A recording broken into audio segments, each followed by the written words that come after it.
Welcome to History in Minutes, where dynasties rise, emperors shine, and you still have time to make popcorn. Today, we're heading way east to a land of dragons, scrolls, and really strict exam systems. Yep, it's ancient China, where philosophy met bureaucracy and nobody ever really agreed on anything except tea. Let's go.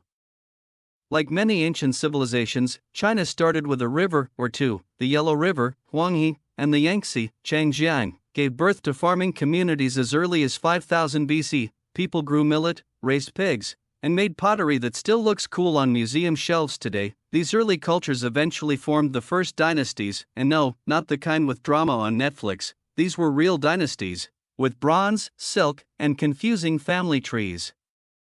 First came the Xia dynasty, or so the legends say.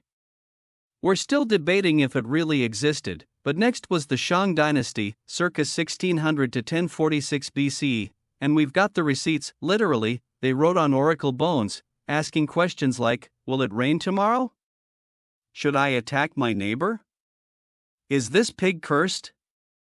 Then came the Zhou dynasty, who ruled for centuries and introduced the idea of the mandate of heaven, basically a divine job approval rating. If things went badly, floods, revolts, plagues, it meant the heavens were canceling your contract. During the spring and autumn period in the Warring States era, roughly 770 to 221 BCE, things got chaotic, but also super philosophical. Everyone had ideas. Big ones. Confucius said, let's bring order through respect, rituals, and family. Laozi said, nah, just go with the flow, like water. Legalists said, forget feelings. Obey the law, or else. It was like the original Twitter, but in scroll form and with fewer cat memes. These schools of thought shaped China forever, from classrooms to emperors' policies to how parents scold you for not calling home.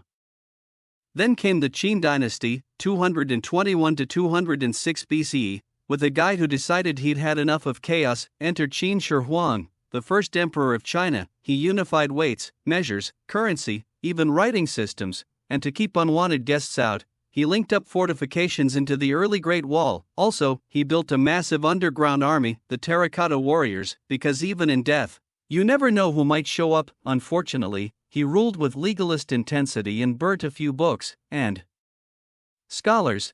His dynasty didn't last long, but his legacy definitely did.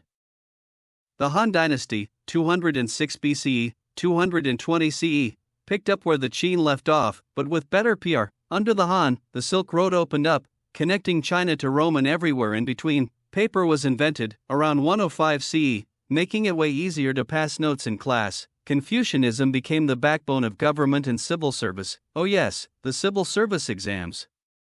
If you wanted a government job, you had to study Confucian texts, sometimes for years, and write elegant essays about loyalty, virtue, and occasionally, filial piety. No pressure. So what was life like? In the countryside, farmers grew rice and millet, paid taxes, and tried not to get conscripted. In cities, scholars, artisans, and merchants bustled along market streets, drinking tea and writing poetry. People worshipped ancestors, consulted fortune tellers, and watched shadow puppet plays. Art flourished, calligraphy, silk paintings, bronze casting, and don't forget medicine, herbs, acupuncture, and try this tea, it cures everything. Also, dragons.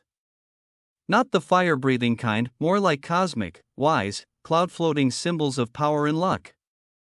So what did ancient China leave behind? A lot. Philosophy that still guides millions, technology like paper, compasses, and crossbows, a language system still in use, and a cultural legacy that somehow stayed standing through rebellions, invasions, and even Mongols. China didn't just build walls, it built ideas that lasted. So that's ancient China, a land of thinkers, rulers, poets, and paper lovers. If you enjoyed this whirlwind scroll through history, subscribe to History in Minutes, and tell us, should we visit ancient Persia next? Or maybe jump into ancient Japan. Until then, may your chi flow freely and your tea stay warm.